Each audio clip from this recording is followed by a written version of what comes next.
এই মুহূর্তে বাংলাদেশের রাজনীতির অলিন্দে যদি আমরা কান পাতি তাহলে কিন্তু মানে পট পরিবর্তন কয়েক সেকেন্ডে হচ্ছে।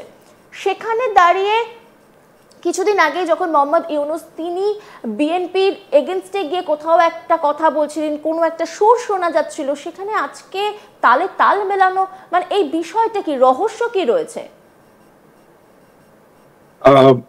রহস্য আমরা প্রেডিক্ট করতে পারি, আমরা হয়তোবা অনেকগুলো ঘটনাকে একই সুতোয় বেঁধে এক ধরনের প্রেডিকশন করতে পারি, কিন্তু এক্স্যাক্টলি কার মনে কি আছে বা তারা এক্সিকিউট কি করতে চাইছে সেটা বলা মুশকিল। যেটা যেমনটি আপনি বলেছেন যে প্রতি মুহূর্তে চেঞ্জ হচ্ছে, এত বেশি ফ্লেক্সিবল এবং এই চিন্তাগুলো এত বেশি ফ্রিকুয়েন্ট, যেটাকে আমরা তুলনা করতে পারি, একটা থিওরি আছে সেটা হচ্ছে প্যারাডাইম শিফট যেটাকে বলে, কি এত দ্রুত সরে আসছে কনসেপ্ট গুলো থেকে, এরকম একটা অবস্থা।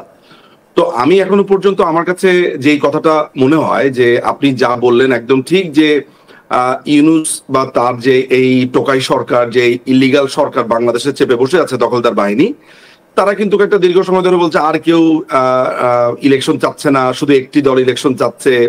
তারপরে বিএনপি কে আনে বানে নানান ভাবে সমালোচনা করেছে। সেইখানে আমরা যখন দেখতে পাচ্ছি যে বিএনপির ভারপ্রাপ্ত চেয়ারম্যান তারেক রহমানের সাথে লন্ডনে মিটিং এর তোড়জোড় চলছে, সেখানে অনেকগুলো প্রশ্ন আসে। প্রথম প্রশ্নটা খুবই লিগাল একটা প্রশ্ন, মানে আইনি একটা প্রশ্ন আমাকে করতেই হবে। সেটা হচ্ছে তারেক রহমানের বিরুদ্ধে যে অভিযোগ গত 15-16 বছর ধরে বাংলাদেশ আওয়ামী লীগের সময়কালীন তার যে বিচারগুলো হয়েছে, কিংবা তত্ত্বাবধায়ক সরকারের সময়ের যে অভিযোগগুলো চলেছিল, সেগুলোর রায়ও প্রকাশ হয়েছে, আপনি জানেন। সেগুলো কিন্তু এখনো পুরোপুরি আপনার সম্পন্ন হয়নি। এখনো আপিলের ডিভিশন রিভিউ পিটিশনের আমি শুনেছি যে আপিল করবার অনুমতি আদালত দিয়েছে, অর্থাৎ মামলা এখনো চলমান। অর্থাৎ বলা যায় না যে তারেক রহমান নির্দোষ বা দোষী সাব্যস্ত হয়েছে নিম্ন আদালতে, সেটা আপনি বলতে পারলেও নির্দোষ আপনি বলতে পারেন না। তো আমরা কিন্তু এটা একটা কমন আইনি যেই বিষয়াদি জানি বা আপনার যে প্রোটোকল গুলো আমরা জানি, যে একটি দেশের যিনি নিজেকে প্রধান উপদেষ্টা বলে দাবি করছে, তিনি একজন দোষী ব্যক্তি যার এখনো মামলা নিষ্পত্তি হয়নি, তার সাথে দেখা করছে। ফলে আইনি দৃষ্টিকোণ থেকে বা বাংলাদেশের যেই চলমান যে প্রেসিডেন্ট আছে, সেটাকে আমি বলবো ভেঙে চুরে অনেকটা ছারখার হয়ে গেছে, যে এক ধরনের নতুন প্রেসিডেন্ট বা নজির যেটাকে বাংলায় বলি, সেটা এখানে তৈরি হয়েছে। তো এটা নিয়ে আপনি প্রশ্ন করতে পারেন যে এই নিরপেক্ষতা নিয়েও কিন্তু একটা বড়সড় প্রশ্ন উঠে যাচ্ছে। নিরপেক্ষতার প্রশ্নটা আসছে, আমি করছি। প্রথমত হচ্ছে আইনি যে প্রশ্নটা, যে যার বিরুদ্ধে মামলা চলমান তার সাথে রাষ্ট্রের প্রধান বলে দাবি করা, আমরা যদিও বা আমি যদিও তাদেরকে টোকাই বা রাষ্ট্রের দখলদার বাহিনী বলি, কিন্তু সে তো বাংলাদেশের ফ্ল্যাগ বহন করে সেখানে গেছে, সেইটাকেও যদি আমি অ্যাপ্লাই করি তাহলে সেটা সে করতে পারে কিনা, অর্থাৎ তার ওই জুরিসডিকশন বা এখতিয়ারের মধ্যে সেটা পড়ে কিনা, এটা এক নম্বর প্রশ্ন করতেই হয়। দুই নম্বর হচ্ছে যে এতগুলো পলিটিক্যাল পার্টি বাংলাদেশে রয়েছে, তাদের সাথে বৈঠক না করে তারেক রহমানের সাথে আলাদা করে বৈঠক করা, এবং এই চলমান এই অবস্থার মধ্যে তারেকের সাথে এই বৈঠকটাকে আমি বাঁকা চোখেই দেখবো, আমি খুব সোজাসুজি চোখে দেখতে পারছি না বলে আমি দুঃখিত। আমার কাছে মনে হচ্ছে যে বিএনপি কে ইলেকশনে জিতিয়ে দেওয়ার জন্য যে ইলেকশনের কথা তারা বলছে বা যে ইলেকশনের মূল্য দেখাচ্ছে, সেখানে জিতিয়ে দেখার জন্য, কিংবা আরেকটি কনসেপ্ট আমার কাছে এসেছে বিভিন্ন সোর্স থেকে, সেটা হচ্ছে যে একটা জাতীয় সরকার গঠন করা হতে পারে, যেই ক্ষেত্রে আপনার সামনে যে এপ্রিলের ইলেকশনের কথা বলা হচ্ছে, সেই এপ্রিলের ইলেকশন আসলে হবে না। আপনি জানেন যে এর আগেও আজ তাক বাংলার গত প্রোগ্রামে আমি বলেছি যে এপ্রিল ইলেকশনের সম্ভাবনা অনেক কম আমি দেখি, কারণ সেখানে সেই সময়টা ক্ষণ সবকিছু মিলে আমার কাছে মনে হয়েছে এপ্রিলেও ইলেকশন হবে না, এবং সামনের বছরের ডিসেম্বর ইলেকশন হবে কিনা সেইটা নিয়েও, মানে এই বছরের ডিসেম্বর তো বাদ, সামনের বছরের ডিসেম্বর পর্যন্ত হবে কিনা সেটা নিয়ে আমার যথেষ্ট সন্দেহ রয়েছে। তো এরকম একটা পরিস্থিতিতে তারেক রহমানের সাথে কি জাতীয় সরকার, অর্থাৎ ইউনূসের সমমনা দলরা মিলে একটা জাতীয় সরকার করবে, এই ধরনের কোন পরিকল্পনা হচ্ছে কিনা, যেই জাতীয় সরকারে তারেক রহমানকে প্রধানমন্ত্রী করা হবে আর ইউনূস রাষ্ট্রপতি হবে, এরকম একটা সম্ভাবনা দেখা যাচ্ছে কিনা। আপনি আমাকে প্রশ্ন করতে পারেন যে এই ধরনের সম্ভাবনা হলে সম্ভাব্য রিপারকেশন বা সম্ভাব্য সিনারিও কি হতে পারে। সেই ক্ষেত্রে যে চালটা হতে পারে সেটা হচ্ছে যে এই যে এনসিপির টোকাইগুলো আছে, তারাও সেখানে মন্ত্রিত্ব পেল, তারপরে জামাতে ইসলামী, হেফাজতে ইসলামী, তারাও আপনার নানান ধরনের মন্ত্রীর পদ পেল। অর্থাৎ জাতীয় সরকার হলে সব দলই খুশি, সবাইকেই রুটি হালুয়ার ভাগ সেখানে পাচ্ছে।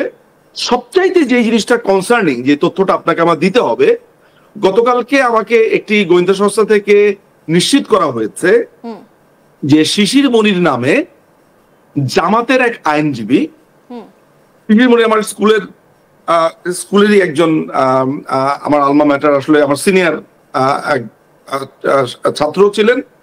এই শিশির মনির আপনার স্বরাষ্ট্রমন্ত্রী হওয়ার জন্য তোড়জোড় করছে, বা এই ধরনের ভাবনা হচ্ছে যদি জাতীয় সরকার হয়। এই তথ্যটা আসলে আমার জানা ছিল না। আমাকে গতকাল রাতেই একটি গোয়েন্দা সংস্থা থেকে এটা জানানো হলো যে শিশির মনির লন্ডনে পৌঁছেছে এবং এই ধরনের একটা আলোচনা হতে পারে। এখন যদি জামাতের মতো একটা সংগঠনের কেউ এই জাতীয় সরকার নামে কেউ স্বরাষ্ট্রমন্ত্রী হয় বা এই ধরনের পদ পায়, তাহলে আপনি ভেবে দেখেছেন যে প্রতিবেশী রাষ্ট্রগুলোর উপরে, বিশেষ করে আমি বলবো যে ভারত, তারপর হচ্ছে যে নেপাল, শ্রীলঙ্কা, ভুটান, যারা সিকিউরিটি কনসার্ন, এবং মিয়ানমার, যাদের সাথে একটা যুদ্ধ পরিস্থিতির মতো অবস্থা তৈরি হয়েছে, তাদের তরফ থেকে আসলে কি ধরনের একটা আশঙ্কার জায়গা আছে। কেননা বিএনপি জামাত জোট যখন ক্ষমতা ছিল 2001 থেকে 2006, তখন জামাতের আলী আহসান মুজাহিদ, অর্থাৎ রাজাকার সম্রাট যাদেরকে আমরা বলে থাকি, আলী আহসান মোহাম্মদ মুজাহিদ, এবং আপনার মতিউর রহমান নিজামী, আপনার কৃষিমন্ত্রী থাকা অবস্থাতেও ভারতের 10 ট্রাক অস্ত্র পাচারের চেষ্টা করা হচ্ছিল ভারতের বিচ্ছিন্নতাবাদীদের। আপনি জানেন মিজোরামের পরিস্থিতিটা, আপনি জানেন। আমরা সাম্প্রতিক সময় দেখতে পেয়েছি 2 দিন আগে মিজোরামে কিভাবে একটা সহিংসতা হচ্ছে, সেখানে সরকার নানান রকমের ব্যবস্থা নিয়েছে, কেন্দ্রীয় সরকার। সো এরকম একটা পরিস্থিতিতে বারবার যেখানে ইউনূস সরকার, আপনার ভারতও বলছে 7 সিস্টার্সের সাথে ব্যবসা করবে, এই করবে, সেই করবে, ল্যান্ড লক করে দিবে, যেতে দিবে না, খেতে দিবে না, মেরে ফেলবে, দখল করবে, ম্যাপ চেঞ্জ করে ফেলবে, আপনি এগুলো শুনতে পেয়েছেন। তো এই যে ভারতকে চারদিক থেকে আটকানোর যে পরিকল্পনা, এই যে মূল কনসেপ্টটা, এই কনসেপ্টের সাথেও আপনার তারেক রহমানের সাথে বৈঠক, শিশির মনিরের স্বরাষ্ট্রমন্ত্রী হওয়ার দৌড়ঝাঁপ, এগুলো আসলে যোগসাজশ কতটুকু রয়েছে, এগুলো মনে হয় ভাবার বিষয় আমি মনে করি। এই মুহূর্তে আপনি যে ভারত দখলের কথাটা বললেন, আমরা বেশ কিছুদিন আগেই শুনেছিলাম কলকাতা দখল করে নেওয়া হবে, 7 সিস্টার, পাখির চোখ, এরকম বিভিন্ন জিনিস আমরা বিভিন্ন সময় শুনতে পাচ্ছি। ভারতের দিক মানে ভারতকে কোথাও গিয়ে কোণঠাসা করা, দখল করা, সেই প্ল্যানিং চলছে। আর সেইখানে দাঁড়িয়ে গাজাওয়াতুল হিন্দের একটা প্রসঙ্গ কিন্তু সামনে চলে আসছে, যেখান থেকে বলা হচ্ছে 2026-এ কি কোনো বড়সড় প্ল্যান রয়েছে যেখানে ভারত দখল করা হতে পারে। এই বিষয়টা নিয়ে কি জানা যাচ্ছে? আমি একটু সময় থাকলে আপনার কাছে অনুমতি নিয়ে 2-3 মিনিট হেসে নিতে পারতাম, কিন্তু সময় অভাবে তাও পারছি না।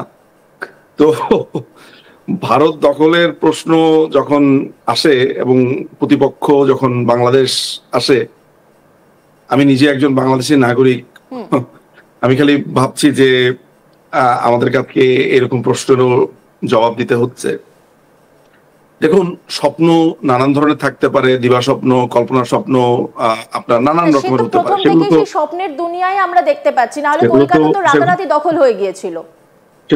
সেগুলো তো আছেই। প্রথম প্রশ্নটা আমি যেটা বারবারই করে এসেছি, যে বাংলাদেশ অল দ্য টাইম একটা জোট নিরপেক্ষ রাষ্ট্র, একটা নিউট্রাল কান্ট্রি।